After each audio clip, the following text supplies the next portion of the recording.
The Trump-Epstein files are getting worse. 20,000 emails were dropped, which apparently wasn't the only leak that dropped on Trump. Ew. That joke will make sense in a second. This email has sparked the new nickname Donica Lewinsky for the president because in a thread with Epstein's brother, he asked Jeffrey if Putin has photos of Trump. Let's call it Lewinskying Bubba. What did he say? Yeah, there's an accusation in emails with Epstein that Trump used those slanted lips for something other than saying stupid stuff. Now, people have made the connection that Bubba is a nickname known to Bill Clinton, but that isn't confirmed. Like I said, these aren't the only things that dropped on Trump. Actually, both of those work. In another email, Epstein says, Trump asked me to resign, never a member ever, meaning being a member at Mar-a-Lago. And then he says, of course he knew about the girls as he asked Ghislaine to stop. And apparently, Trump knew a lot of girls. As another email from Epstein said, would you like photos of Donald and girls in bikinis in my kitchen? There's even an email about how Trump walked into a glass window because he was trying to see the girls in Epstein's pool, which makes me think these might actually be real. Probably took a couple weeks to wash that spray tan off that window, but you know what I mean? Seems like something he would do. But Trump isn't the only one named in these files. There is an email as well saying Hillary Clinton was doing the nasty with Vince Foster. Vince Foster served in the White House during the Clinton administration. And now that guy is part of the Clinton body count. And no, not the body count we're talking about. He actually alt-deleted himself later on in life, if you know what I mean. Back to Donica. Epstein even goes on to say Trump is gross. The world's most notorious human trafficker thinks Trump is gross. That's like Arby's saying McDonald's is gross. Now, Trump and Epstein used to be friends, but over this timeline, they had a beef like Kendrick Lamar and Drake. It might actually be Drake versus Drake. Because then Epstein starts trying to show that he has dirt on Trump, which is what most think was the intended purpose of what Epstein did, to get power over powerful individuals. And this is when Michael Wolff, a journalist, was explaining to Epstein that he should allow Trump get caught in a lie as Epstein has evidence to prove Trump lied. Michael went on to say, I think you should let him hang himself. Oh, how... Well. How the turntables...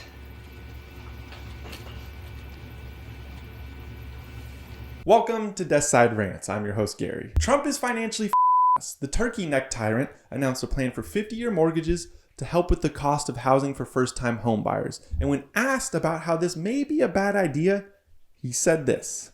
Is that really a good idea? It's not even a big deal. Not a big deal. You're a successful real estate mogul. You're a real estate mogul. You see, let's break this down. Hopefully better than whatever the hell that was. And stick with me here, it's important. So to help, here's a fake whiteboard. The average age at which people buy a house for the first time is 40 years old in this country. If you take a 50-year mortgage, that brings you to 90 years old when it will be paid off, which is good timing because then you could at least apply to work in Congress. But you see, the average life expectancy in this country is 78 years old and declining. Do you see the issue there? If the average first-time home buyer is expected to pay off their house at 90, but the average person lives until 78, that leaves 12 years of a housing loan being unpaid. That would give Caleb Hammer an aneurysm. 2 weeks of marriage, huh? Mm-hmm. That makes sense. Meaning, these are loans that will never be paid in full. Do you know what happened the last time the housing market was full of loans that would never get paid? It's called 2008. They made a movie about it. Margot Robbie explains the housing collapse from a bathtub. And in that movie, there's a line on who the people set up this flawed system, bankers, will blame for the collapse. I have a feeling that in a few years, people are going to be doing what they always do when the economy tanks.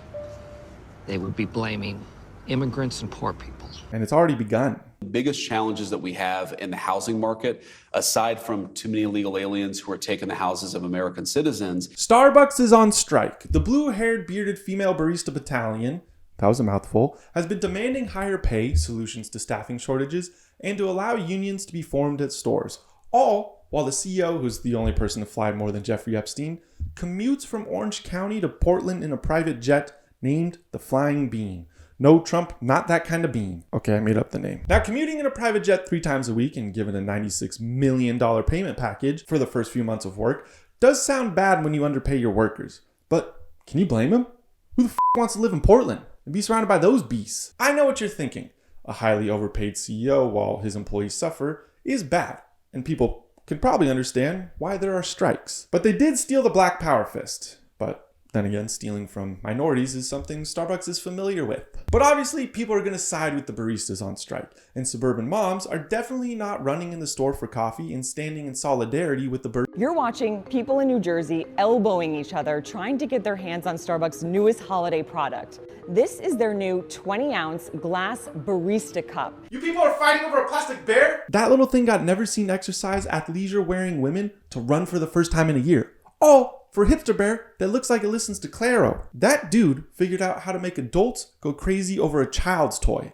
He might actually be Epstein. Someone check his flight logs. Trump is backpedaling on more things than the Epstein list. America First, tariffs, and affordability all got dropped quicker than Kash Patel's interest in the Epstein files once he saw Trump's name in them. Trump gave an interview with Fox News, and when asked about foreign workers, he said this about American workers. You also do have to bring in talent. When Well, we a have country plenty of talented people no, you here. don't. No, you don't. We don't have talented people here? No, you don't have certain talents, and people have to learn.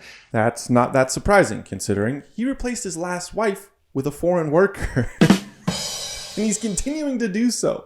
After saying he will cut the funding of most colleges who don't do what he says, he's now backtracking and saying he will bring in 600,000 Chinese students to help keep the universities in business. And the only person excited about this is Congressman Eric Swalwell, or as you may know him, the man who dips his chopstick in company pho. And tariffs, Trump's second favorite T word, the first being toddler, are now being reduced. According to the Trump administration, the tariffs will be reduced on countries that import many of Americans' food to tackle affordability. And when asked about affordability, Trump had this to say. And costs, the groceries and everything else, it was a con job. It was a con job. Affordability, they call it, was a con job by the Democrats. A con job? So he inflates the price of groceries with tariffs, then tells us Americans that prices won't go up because the other countries pay the tariffs, which isn't how that works. But that these tariffs won't make Americans' lives more expensive.